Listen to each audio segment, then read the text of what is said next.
ਕੁਝ ਆਪਣੇ ਧਰਮ ਦੀ ਕੱਟੜਤਾ ਵੀ ਲਈ ਬੈਠੇ ਆ। ਲੱਕੜਾਂ ਦੀਆਂ ਗੇਲੀਆਂ ਲੈ ਕੇ ਆਂਦੀਆਂ, ਫੱਟੇ ਲੈ ਕੇ ਆਂਦੇ, ਤੇ ਜਦੋਂ ਫੱਟੇ ਲੈ ਕੇ ਆਂਦੇ ਤੇ ਕੋਈ ਸੋਚਦਾ ਵੀ ਹੋਏਗਾ ਕਿ ਇਹ ਫੱਟੇ ਕਿਸ ਵਾਸਤੇ ਲੈ ਕੇ ਆਂਦੇ। ਫਿਰ ਕੀ ਕਰਦੇ ਨੇ, ਕੁਝ ਕੁ ਸਿਪਾਹੀ, ਕੁਝ ਕੁ ਹਾਕਮ ਇੱਕ ਸਾਬਤ ਸੂਰਤ ਬੀਬੇ ਦਾੜੇ ਤੇ ਲੰਮੇ ਲੰਮੇ ਕੇਸਾਂ ਵਾਲੇ ਵਿਅਕਤੀ ਨੂੰ ਘੜੀਸ ਕੇ ਸੰਗਤ ਦੇ ਵਿਚਕਾਰ ਲੈ ਆਉਂਦੇ ਨੇ ਤੇ ਲਿਆ ਕੇ ਕੀ ਕਰਦੇ ਨੇ ਨਾ, ਉਹਨੂੰ ਜ਼ੋਰ ਦੇਣੇ ਉਸ ਫੱਟਿਆਂ ਦੇ ਵਿਚਕਾਰ ਬੰਨ ਦਿੱਤਾ ਜਾਂਦਾ ਤੇ ਬੰਨ ਕੇ ਕਾਜੀ ਕਹਿੰਦਾ ਜਲਾਦ ਨੂੰ ਕਿ ਤੁਸੀਂ ਇਹਦੇ ਸਿਰ ਦੇ ਉੱਤੇ ਹੁਣ ਆਰਾ ਚਲਾਉਣਾ। ਤੇ ਕਾਜੀ ਕਹਿੰਦਾ ਮਤੀ ਦਾਸ, ਕਿਉਂ ਤੂੰ ਆਪਣੇ ਗੁਰੂ ਦੀ ਖਾਤਰ ਕੀਮਤੀ ਜਾਨ ਵਾਰਦਾ ਪਿਆ? ਜੇਕਰ ਤੂੰ ਸਾਡੀ ਗੱਲ ਮੰਨ ਲੈ ਤੈਨੂੰ ਸਭ ਕੁਝ ਦਿਆਂ।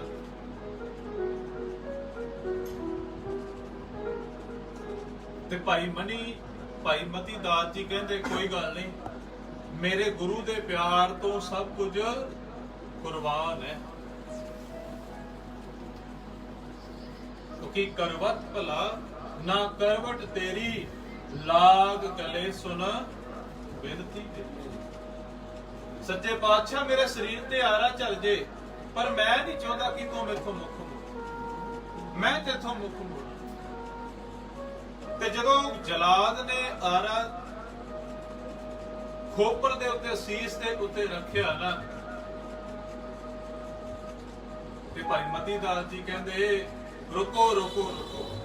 ਤੇ ਕਾਜੀ ਕਹਿੰਦਾ ਗੱਲ ਬਣ ਗਈ। ਜਿਨ੍ਹਾਂ ਨੂੰ ਅਸੀਂ ਡਰਾਵਿਆਂ ਦੇ ਨਾਲ ਨਹੀਂ ਡਰਾ ਸਕੇ ਤੇ ਲੱਗਦਾ ਉਹ ਮੌਤ ਦੇ ਡਰ ਤੋਂ ਡਰ ਕੇ ਆਪਣੇ ਗੁਰੂ ਦਾ ਦਰ ਛੱਡਣ ਨੂੰ ਤਿਆਰ ਹੋ ਗਿਆ। ਭਾਈ ਮਤੀ ਦਾਸ ਜੀ ਕਹਿੰਦੇ ਮੇਰੀਆਂ ਦੋ ਬੇਨਤੀਆਂ ਨੇ। ਕਾਜੀ ਖੁਸ਼ ਹੋ ਗਿਆ, ਹੋ ਸਕਦਾ ਵੀ ਸਾਡੀ ਗੱਲ ਨੂੰ ਉਹਨੇ ਅਪਰੂਵ ਕਰ ਦਿੱਤਾ ਹੋਵੇ। ਤੇ ਕਾਜੀ ਕਹਿੰਦਾ ਹਾਂਜੀ ਦੱਸੋ। ਹੁਣ ਇਹ ਬਚਨ ਸਾਨੂੰ ਸੁਣਨ ਵਾਲੇ ਨੇ, ਸਰਵਣ ਕਰਨ ਵਾਲੇ ਨੇ, ਤੇ ਇਹਨਾਂ ਨੂੰ ਆਪਣੇ ਅੰਦਰ ਵਸਾਉਣ ਦੀ ਲੋੜ ਹੈ। ਤੇ ਭਾਈ ਮਤੀ ਦਾਸ ਜੀ ਕਾਜੀ ਨੂੰ ਕਹਿੰਦੇ, ਕਾਜੀ ਪਹਿਲੀ ਗੱਲ ਤਾਂ ਇਹ ਆ, ਜਦੋਂ ਮੇਰੇ ਸੀਸ ਉੱਤੇ ਆਰਾ ਚੱਲੇ ਤੇ ਮੇਰਾ ਮੁਖ ਧੰਨ ਗੁਰੂ ਸ੍ਰੀ ਗੁਰੂ ਤੇਗ ਬਹਾਦਰ ਵੱਲ ਹੋਣਾ ਚਾਹੀਦਾ। ਕਿੱਥੇ ਆ ਡਿਪਰੈਸ਼ਨ, ਕਿੱਥੇ ਆ ਸਾਈਕੋਲੋਜੀਕਲ ਡਿਸਆਰਡਰ, ਕਿੱਥੇ ਆ ਟੈਨਸ਼ਨ? ਸਾਹਮਣੇ ਮੌਤ ਖੜੀ ਹੈ, ਪਰ ਜਿਨ੍ਹਾਂ ਦਾ ਪਿਆਰ ਗੁਰੂ ਨਾਨਕ ਦੇ ਚਰਨਾਂ ਨਾਲ ਪੈ ਗਿਆ ਉਹ ਮੌਤ ਨੂੰ ਵੀ ਭਲਿਓ ਟਿਚਰਾਂ ਕਰਦੇ। ਤੇ ਦੂਜੀ ਬੇਨਤੀ ਮੇਰੀ ਇਹ ਆ ਕਿ ਜਦੋਂ ਤੂੰ ਆਰਾ ਚਲਾਵੇਂ, ਤੇਰੇ ਆਰੇ ਦਾ ਤੀਰ ਬਿਲਕੁਲ ਸਿੱਧਾ ਵਾ। ਲੋਕ ਕਿਤੇ ਮੈਨੂੰ, ਮੇਰੇ ਗੁਰੂ ਨੂੰ ਇਹ ਉੜਾਂਭਾ ਨਾ ਦੇਣ ਕਿ ਗੁਰੂ ਦਾ ਸਿੱਖ ਗੁਰੂ ਦੇ ਪਿਆਰ ਤੋਂ ਡੋਲ ਗਿਆ, ਜਿਸ ਕਰਕੇ ਉਹਨੇ ਚੀਰ ਵਿੰਗਾ ਪਵਾ ਲਿਆ। ਆਪਾਂ ਗੱਲ ਕਰ ਰਹੇ ਸੀ ਪਰਮੇਸ਼ਰ ਤੇ ਭੁੱਲਿਆ, ਵਿਆਪੜ ਸਭੇ ਰੋ। ਇਸ ਨੂੰ ਆਪਾਂ ਸਪਿਰਚੁਅਲ ਇੰਜੀਨੀਅਰਿੰਗ ਕਹਿ ਦਈਏ। ਜਿਵੇਂ ਸਾਡੀ ਆਊਟਰ ਜਿਹੜੀ ਹੈਗੀ ਆ, ਜਿਹੜੀ ਐਕਸਟਰਨਲ ਜਾਂ ਇੰਟਰਨਲ ਜਿਹੜੀ ਸਾਡੀ ਇੰਜੀਨੀਅਰਿੰਗ ਚੱਲਦੀ ਹੈ, ਉਸ ਤੋਂ ਇਲਾਵਾ ਜਿਹੜੀ ਸਾਡੀ ਸਪਿਰਚੁਅਲ ਇੰਜੀਨੀਅਰਿੰਗ ਆ, ਭਾਗਾਂ ਵਾਲਿਓ, ਜੇਕਰ ਅਸੀਂ ਗੁਰੂ ਨਾਨਕ ਦੇ ਚਰਨਾਂ ਦੇ ਨਾਲ ਜੁੜ ਜਾਂਦੇ ਆ, ਅਸੀਂ ਦੁਨੀਆ ਦੇ ਵਿੱਚੋਂ 90% ਡਿਪਰੈਸ਼ਨ, ਟੈਨਸ਼ਨ ਖਤਮ ਕਰ ਸਕਦੇ ਹਾਂ।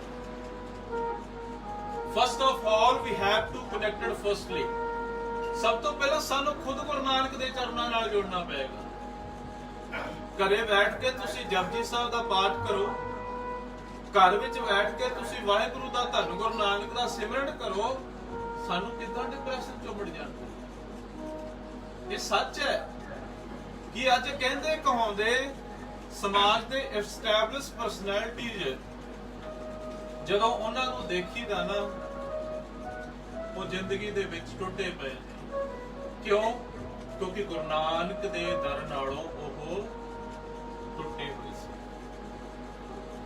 ਇਸ ਕਰਕੇ ਉਹ ਅੰਦਰੋਂ ਟੁੱਟੇ ਹੋਏ ਨੇ। ਇਸ ਕਰਕੇ ਉਹ ਸਾਈਕੋਲੋਜੀਕਲ ਡਿਸਆਰਡਰ ਦਾ ਸ਼ਿਕਾਰ ਨੇ। ਪਰਮੇਸ਼ਰ ਤੇ ਭੁੱਲਿਆ ਵਿਆਪਨ ਸਭੇ ਰੋਗ। ਆਪਾਂ ਆਪਣੇ ਮਨ ਵਿੱਚ ਝਾਤੀ ਮਾਰ ਕੇ ਵੇਖੀਏ। ਅਸੀਂ ਲੰਘ ਕੇ ਆਏ ਆ ਭਰਤ ਨਗਰ ਚੌਂਕ ਦੇ ਵਿੱਚੋਂ। ਜੇ ਜਿਹੜੀ ਸਾਡੀ ਟ੍ਰੈਫਿਕ ਆ ਉਹ ਜਾਮ ਹੋ ਜੇ, ਟ੍ਰੈਫਿਕ ਅਨਸਿਸਟਮੈਟਿਕਲ ਹੋ ਜੇ, ਕੋਈ ਮੰਜ਼ਿਲ ਤੱਕ ਪਹੁੰਚ ਸਕਦਾ ਜੀ? ਨਹੀਂ ਪਹੁੰਚੇਗਾ ਨਾ। ਅਸੀਂ ਨਹੀਂ ਪਹੁੰਚ ਸਕਦੇ। ਅਸੀਂ 2 ਮਿੰਟ ਗਹਿਰਾਈ ਵਿੱਚ ਜਾ ਕੇ ਆਪਣੇ ਮਨ ਦਾ ਚਿੰਤਨ ਕਰਕੇ ਦੇਖੀਏ ਭਾਗਾਂ ਵਾਲਿਓ, ਸਾਡੇ ਮਨ ਵਿੱਚ ਕਿੰਨੀ ਕੁ ਟ੍ਰੈਫਿਕ ਆ, ਕਿੰਨਾ ਕੁ ਸ਼ੋਰ ਸ਼ਰਾਬਾ। ਇਹ ਸ਼ੋਰ ਸ਼ਰਾਬਾ ਹੀ ਸਾਨੂੰ ਗੁਰੂ ਨਾਨਕ ਦੇ ਚਰਨਾਂ ਨਾਲ ਨਹੀਂ ਜੋੜਦਾ।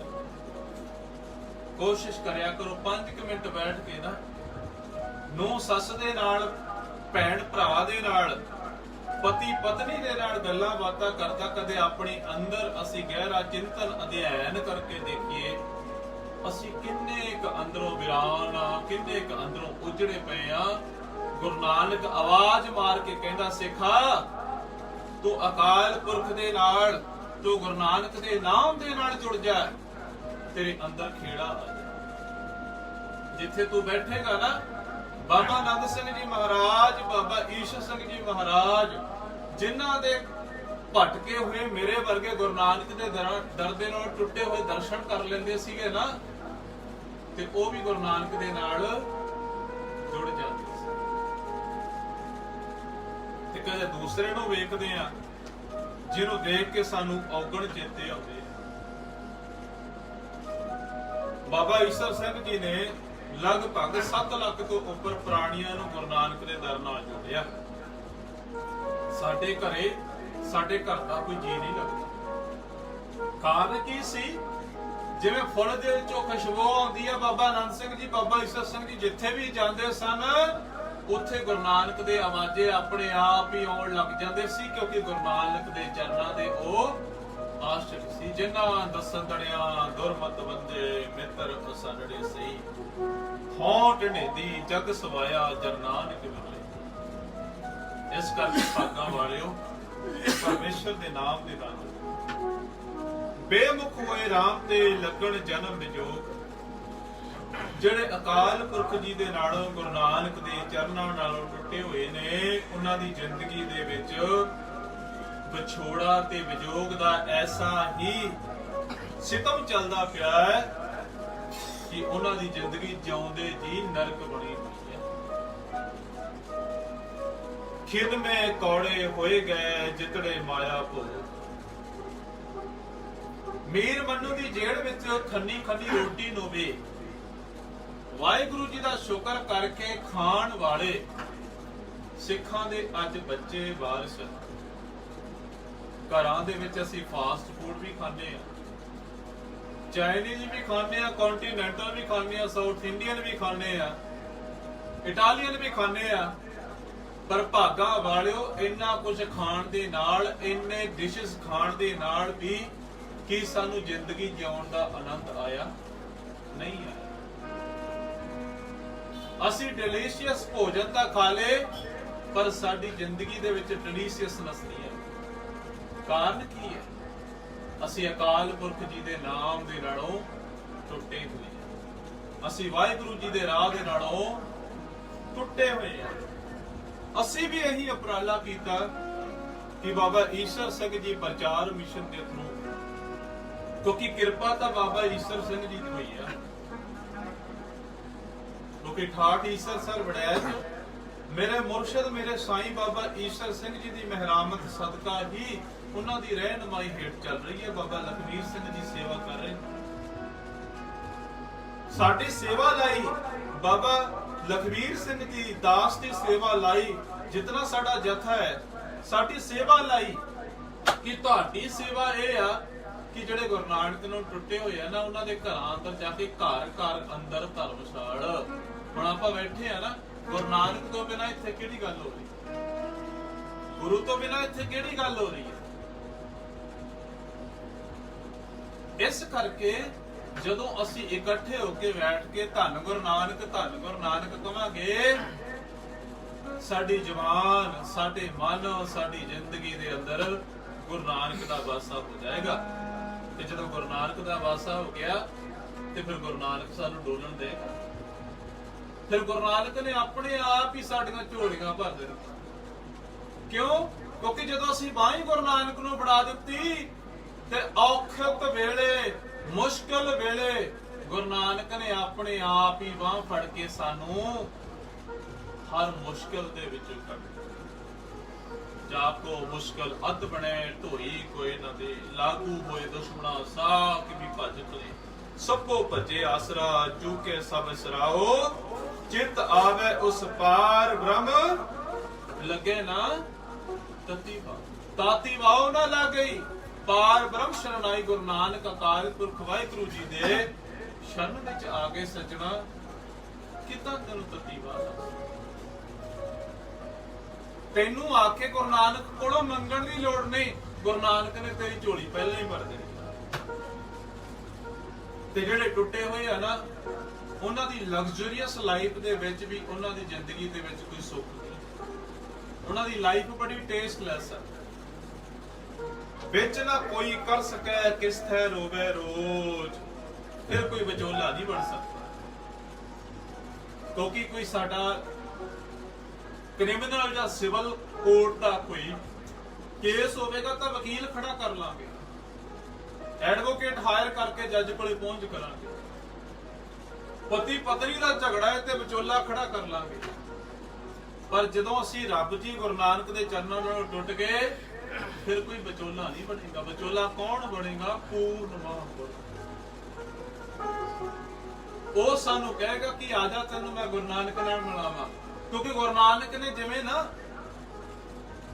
ਆਪਾਂ ਕਲਾਸ ਵਿੱਚ ਪੜ੍ਹਦੇ ਆ, ਸਕੂਲ ਵਿੱਚ ਪੜ੍ਹਦੇ ਆ, ਕਿਉਂਕਿ ਟੀਚਰ ਆ ਤੇ ਟੀਚਰਾਂ ਵਾਲੀ ਐਗਜ਼ਾਮਪਲ ਵੀ ਦੇਣੀ ਜ਼ਰੂਰੀ ਹੈ। ਅਧਿਆਪਕ ਨੂੰ, ਇੱਕ ਟੀਚਰ ਨੂੰ ਕੰਮ ਪੈ ਗਿਆ ਤੇ ਟੀਚਰ ਕਹਿੰਦਾ ਵੀ ਮੈਂ ਕਲਾਸ ਤੋਂ ਬਾਹਰ ਜਾ ਕੇ ਆਉਣਾ, ਤੇ ਇੱਕ ਬੱਚੇ ਨੂੰ ਖੜਾ ਕਰਕੇ ਉਹਨੂੰ ਥਾਪੜਾ ਦੇ ਦਿੱਤਾ। ਤੂੰ ਕਲਾਸ ਦਾ ਕੀ ਹੈ? ਮੋਨੀਟਰ ਹੈ। ਠੀਕ ਹੈ, ਤੂੰ ਕਲਾਸ ਦਾ ਕੀ ਹੈ? ਮੋਨੀਟਰ ਹੈ। ਤੂੰ ਕਲਾਸ ਨੂੰ ਵੇਖਣਾ, ਕਲਾਸ ਨੂੰ ਤੂੰ ਸਾਂਭਣਾ। ਅਧਿਆਪਕ ਕੰਮ ਕਰਕੇ ਵਾਪਸ ਆਏਗਾ ਨਾ, ਮੋਨੀਟਰ ਕਹੇਗਾ ਕਿ ਇਹ ਬੱਚਾ ਸ਼ਰਾਰਤ ਕਰਦਾ ਸੀ, ਅਧਿਆਪਕ ਸਜ਼ਾ ਦੇਗਾ। ਮੋਨੀਟਰ ਕਹੇਗਾ ਇਹ ਬੱਚਾ ਬਹੁਤ ਵਧੀਆ ਸੀ, ਟੀਚਰ ਉਹਨੂੰ ਸ਼ਾਬਾਸ਼ ਦੇਗਾ। ਮੇਰੇ ਬਾਬਾ ਆਨੰਦ ਸਿੰਘ ਜੀ, ਮੇਰੇ ਬਾਬਾ ਈਸ਼ਰ ਸਿੰਘ ਜੀ ਇਸ ਪੂਰੀ ਕਾਇਨਾਤ ਦੇ ਮੋਨੀਟਰ ਨੇ, ਤੇ ਜਿਨ੍ਹਾਂ ਨੂੰ ਥਾਪੜਾ ਦਿੱਤਾ ਧੰਨ ਸ੍ਰੀ ਗੁਰੂ ਨਾਨਕ ਸੱਚੇ ਪਾਤਸ਼ਾਹ। ਜਿਵੇਂ ਮੋਨੀਟਰ ਦੀ ਗੱਲ ਅਧਿਆਪਕ ਨਹੀਂ ਟਾਲ ਸਕਦਾ, ਮੇਰੇ ਬਾਬਾ ਜੀ ਹੁਣਾਂ ਦੀ ਗੱਲ ਨੂੰ ਗੁਰੂ ਨਾਨਕ ਨਹੀਂ ਟਾਲ ਸਕਦਾ। ਗਲ ਚ ਪੱਲਾ ਪਾ ਕੇ ਮੰਗਣ ਦੀ ਜਾਚ ਸਿੱਖ ਲਓ। ਗਰੀਬੀ ਦੇ ਨਾਲ ਇੱਥੇ ਸਭ ਕੁਝ ਮਿਲਦਾ। ਗਰੀਬ ਬਣ ਕੇ ਜਾਣਾ, ਇੱਥੇ ਹੰਕਾਰ ਦੀ ਟੋਪੀ ਨਹੀਂ ਪਾ ਕੇ ਜਾਣੀ। ਇੱਥੇ ਤਾਂ ਅਸੀਂ ਘਾਹੀ ਬਣ ਕੇ ਜਾਣਾ, ਇੱਥੇ ਤਾਂ ਅਸੀਂ ਜੋੜੇ ਬਰਦਾਰ ਬਣ ਕੇ ਜਾਣਾ। ਕਿਉਂਕਿ ਜਦੋਂ ਮਹਾਰਾਜਾ ਰਣਜੀਤ ਸਿੰਘ ਧੰਨ ਗੁਰੂ ਰਾਮਦਾਸ ਜੀ ਦੇ ਚਰਨਾਂ ਵਿੱਚ ਜਾਂਦੇ ਸਨ, ਆਪਣੀ ਕਲਗੀ ਜੋੜਾ ਘਰ ਵਿੱਚ ਜਮ੍ਹਾਂ ਕਰਾ ਕੇ ਜਾਂਦੇ ਸੀ। ਕਹਿੰਦੇ ਸੀ ਮੇਰੇ ਵਰਗੀਆਂ ਬਾਦਸ਼ਾਹੀਆਂ, ਮੇਰੇ ਵਰਗੇ ਮਹਾਰਾਜੇ ਤਾਂ ਧੰਨ ਗੁਰੂ ਰਾਮਦਾਸ ਦੇ ਚਰਨਾਂ 'ਚ ਲੱਖਾਂ ਹੀ ਰੁਲਦੇ। ਗਰੀਬ, ਕਿਉਂਕਿ ਗਰੀਬ ਨਿਵਾਜ ਗੁਸਈਆਂ ਦੇ ਮਾਥੇ ਛਤਰ ਪਰੇ। ਮੇਰੇ ਗੁਰੂ ਨਾਨਕ ਨੇ ਸਾਡੀ ਗਰੀਬੀ ਨੂੰ ਦੇਖ ਕੇ ਸਾਡੇ ਤੇ ਤਰਸ ਕਰ, ਪਰ ਭਰੋਸਾ ਕਰਨਾ ਪੈਣਾ, ਯਕੀਨ ਕਰਨਾ ਪੈਣਾ, ਪ੍ਰੇਮ ਕਰਨਾ ਪੈਣਾ ਗੁਰੂ ਨਾਨਕ ਦੇ ਚਰਨਾਂ ਤੇ। ਅੱਜ ਕੜੱਤਣ ਹੈ ਨਾ, ਅੱਜ ਦੇ ਪ੍ਰਚਾਰ ਦੇ ਵਿੱਚ ਕੜੱਤਣ, ਤੇ ਤਾਂ ਹੀ ਸਾਬਤ ਸੂਰਤ ਬੱਚੇ ਬੱਚੀਆਂ ਆਪਣੇ ਕੇਸ ਕਤਲ ਕਰਾ ਕੇ ਗੁਰੂ ਨਾਨਕ ਦੀ ਸਿੱਖੀ ਤੋਂ ਦੂਰ ਜਾ ਰਹੇ। ਤਾਂ ਹੀ ਸਾਡੇ ਘਰਾਂ ਦੇ ਵਿੱਚ ਹਾਲੇਲੂਇਆ ਦੀਆਂ ਆਵਾਜ਼ਾਂ ਆਉਣ ਲੱਗੀਆਂ। ਕਿਉਂਕਿ ਜਦੋਂ ਬਾਬਾ ਆਨੰਦ ਸਿੰਘ ਜੀ, ਬਾਬਾ ਈਸ਼ਰ ਸਿੰਘ ਜੀ ਗੁਰੂ ਨਾਨਕ ਦੀ ਗੱਲ ਕਰਦੇ ਸੀ, ਅੰਦਰੋਂ ਭਿੱਜ ਕੇ ਪਿਆਰ ਦੇ ਨਾਲ ਗੁਰੂ ਨਾਨਕ ਦੇ ਚਰਨਾਂ ਦੀ ਮਿਠਾਸ ਨੂੰ ਮਹਿਸੂਸ ਕਰਦੇ ਸਨ, ਤੇ ਉਹੀ ਮਿਠਾਸ ਅੱਗੇ ਵਰਤਦੇ ਸਨ। ਕਿਉਂਕਿ ਆਪ ਮੁਕਤ ਕਰੇ। ਅਜ਼ਮਤ ਪੂਰਿਆਂ ਦੀ। ਤੇ ਮੇਰੇ ਵਰਗਾ 2-2 3-3 ਘੰਟੇ ਲਾ ਕੇ ਗੁਰੂ ਦੀ ਹਜ਼ੂਰੀ ਵਿੱਚ ਕੜਕਣ ਵੇਚ ਕੇ ਕੜਕਣ ਦੇ ਕੇ ਜਾਏਗਾ ਤੇ ਸਾਨੂੰ ਪਰਮਾਤਮਾ ਦੇ ਗੁਰਬਾਣੀ ਦਾ ਰਸ ਕਿੱਦਾਂ ਆਏਗਾ? ਅਸੀਂ ਰਸ ਨਾਲ ਨਹੀਂ ਜੁੜ ਸਕਦੇ, ਅਸੀਂ ਫਰਸਟ੍ਰੇਟਡ ਹੋ ਜਾਂਦੇ। ਅਸੀਂ ਗੁਰੂ ਘਰ ਵਿੱਚ ਆ ਕੇ ਵੀ ਗੁਰੂ ਨਾਨਕ ਵਿੱਚ ਵੀ ਕਿੰਤੂ ਪਰੰਤੂ, ਅਸੀਂ ਮਹਾਂਪੁਰਖਾਂ ਦੇ ਵਿੱਚ ਵੀ ਕਿੰਤੂ ਪਰੰਤੂ, ਅਸੀਂ ਗੁਰੂ ਨਾਨਕ ਦੇ ਆਸ਼ਿਕਾਂ ਵਿੱਚ ਵੀ ਕਿੰਤੂ ਪਰੰਤੂ। ਫਿਰ ਕਿਸੇ ਨੇ ਸਾਡੀ ਬਾਂਹ ਨਹੀਂ ਫੜਨੀ। ਕੀਤਾ ਕਛੂ ਨਾ ਹੋਵੇ ਲਿਖਿਆ ਕਰ ਸੰਜੋਗ। ਅਸਲ ਵਿੱਚ ਹੋਣਾ ਉਹੀ ਹੈ, ਹੁਕਮੇ ਅੰਦਰ ਸਭ ਕੋ ਬਾਹਰ ਹੁਕਮ ਨਾ ਕੋਈ। ਨਾਨਕ ਹੁਕਮੇ ਜੇ ਬੁਝੈ ਤਾਂ ਹਉਮੈ ਕਹੇ ਨਾ। ਸਭ ਕੁਝ ਸਮੂਚੀ ਕਾਇਨਾਤ, ਸਾਰਾ ਯੂਨੀਵਰਸ ਉਸ ਅਕਾਲ ਪੁਰਖ ਵਾਹਿਗੁਰੂ ਜੀ ਦੇ ਹੁਕਮ ਵਿੱਚ ਚੱਲਦਾ ਹੈ। ਵਡਭਾਗੀ ਮੇਰਾ ਪ੍ਰਭ ਮਿਲੇ ਤਾਂ ਉਤਰੇ ਸਭ ਜੋਗ। ਵੱਡੀ ਕਿਸਮਤ ਦੇ ਨਾਲ ਜੇਕਰ ਮੈਨੂੰ ਵਾਹਿਗੁਰੂ ਜੀ ਦਾ ਨਾਮ, ਗੁਰੂ ਨਾਨਕ ਜੀ ਦਾ ਨਾਮ ਮਿਲ ਜਾਵੇ ਤਾਂ ਮੇਰੀ ਜ਼ਿੰਦਗੀ ਦੇ ਸਾਰੇ ਵਿਛੋੜੇ ਖਤਮ ਹੋ ਜਾਣਗੇ। ਨਾਨਕ ਕੋ ਪ੍ਰਭ ਰਾਖ ਲੈ ਮੇਰੇ ਸਾਹਿਬ ਬੰਦੀ ਮੋਚ। हे ਸੱਚੇ ਪਾਤਸ਼ਾਹ, ਮੈਨੂੰ ਰੱਖ ਲੋ। ਜਿਹੜੇ ਮੇਰੇ ਬੰਧਨ ਪਏ ਹੋਏ ਆ ਨਾ, ਜਿਹੜੇ ਮੇਰੇ ਪੈਰਾਂ ਵਿੱਚ ਸੰਗਲ ਪਏ ਹੋਏ ਆ, ਮਨ ਵਿੱਚ ਸੰਗਲ ਪਏ ਹੋਏ ਆ ਨਾ, ਉਹਨਾਂ ਨੂੰ ਤੁਸੀਂ ਤੋੜ ਸਕਦੇ ਹੋ, ਉਹਨਾਂ ਨੂੰ ਤੁਸੀਂ ਭੰਨ ਸਕਦੇ ਹੋ। ਨਹੀਂ ਤਾਂ ਮੈਂ ਸਾਰੀ ਉਮਰ ਇਹਨਾਂ ਬੰਧਨਾਂ ਵਿੱਚ ਹੀ ਖੁਆਰ ਕੇ ਮਰ ਜਾਵਾਂ। ਕਿਉਂਕਿ ਹਰ ਵਿਸਰਤ ਸਦਾ ਖੁਆਰੀ, ਤਾਕੋ ਧੋਖਾ ਕਹਾਂ ਵਿਆਪੈ ਜਾਂ ਕੋ ਓਟ ਕਹਾਂ। ਕਤਕ ਹੋਵੇ ਸਾਧ ਸੰਗ ਬਿਲਸੇ ਸਭੇ ਸੋਚ। ਜਦੋਂ ਅਸੀਂ ਗੁਰੂ ਨਾਨਕ ਦੇ ਚਰਨਾਂ ਵਿੱਚ ਬੈਠ ਕੇ ਸਤ ਸੰਗਤ ਕਰਾਂਗੇ, ਗੁਰੂ ਨਾਨਕ ਨੂੰ ਯਾਦ ਕਰਾਂਗੇ, ਵਾਹਿਗੁਰੂ ਜੀ ਦਾ ਨਾਮ ਸਿਮਰਨ ਕਰਾਂਗੇ, ਤਾਂ ਫਿਰ ਸਾਡੀ ਜ਼ਿੰਦਗੀ ਦੇ ਫਿਕਰ ਤਾਂ ਅੱਧੇ ਹੀ ਖਤਮ ਹੋ ਜਾਣਗੇ। ਸਾਡੀ ਜ਼ਿੰਦਗੀ ਦੇ ਫਿਕਰ ਦੀ ਗਾਰੰਟੀ ਗੁਰੂ ਨਾਨਕ ਨੇ ਲੈ ਲੈਣੀ।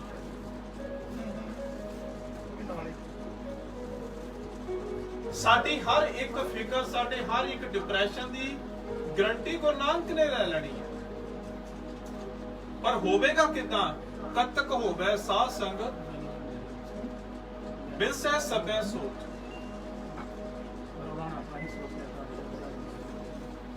ਜਦੋਂ ਅਸੀਂ ਸਾਧ ਸੰਗਤ ਗੁਰੂ ਨਾਨਕ ਦੇ ਪਿਆਰਿਆਂ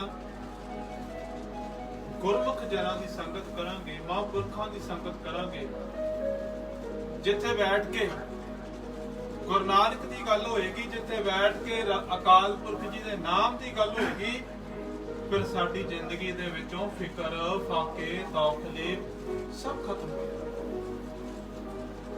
ਭਾਗਾਂ ਵਾਲਿਓ, ਕੋਸ਼ਿਸ਼ ਕਰਿਆ ਕਰੋ ਕਿ ਏਦਾਂ ਹੀ ਬੈਠ ਕੇ ਅਸੀਂ ਗੁਰੂ ਨਾਨਕ ਦੇ ਚਰਨਾਂ ਦੇ ਵਿੱਚੋਂ, ਗੁਰੂ ਨਾਨਕ ਦੇ ਦਰੋਂ ਸਿੱਖੀ ਲੈਣੀ ਆ। ਇਸੇ ਕਰਕੇ ਬਾਬਾ ਜੀ ਨੇ ਸਾਡੀ ਡਿਊਟੀ ਲਈ ਹੈ। ਕੋਸ਼ਿਸ਼ ਕਰੋ ਆਉਣ ਵਾਲੇ ਸਮਿਆਂ ਦੇ ਵਿੱਚ ਏਦਾਂ ਦੇ ਸਮਾਗਮ ਉਲੀਕੋ। ਉੱਥੇ ਆਪਣੇ ਰਿਸ਼ਤੇਦਾਰਾਂ ਨੂੰ, ਅਸੀਂ ਕੋਈ ਦਿਨ ਸੁੱਧ ਕਰਦੇ ਆ, ਕੋਈ ਸੈਲੀਬ੍ਰੇਸ਼ਨ ਕਰਦੇ ਆ, ਤਾਂ ਆਪਣੇ ਰਿਸ਼ਤੇਦਾਰਾਂ ਨੂੰ ਇਨਵਾਈਟ ਕਰਦੇ ਆ, ਤੇ ਆਪਣੇ ਰਿਸ਼ਤੇਦਾਰਾਂ ਨੂੰ ਇਨਵਾਈਟ ਕਰਿਆ ਕਰੋ ਵੀ ਅੱਜ ਸਾਡੇ ਘਰ ਵਿੱਚ ਗੁਰੂ ਨਾਨਕ ਦੀ ਗੱਲ ਹੋਣੀ ਆ ਤੇ ਤੁਸੀਂ ਸਾਡੇ ਘਰੇ ਆਓ, ਆਪਾਂ ਗੁਰੂ ਨਾਨਕ ਦੀ ਸਿੱਖੀ ਦੇ ਨਾਲ ਜੁੜੀਏ,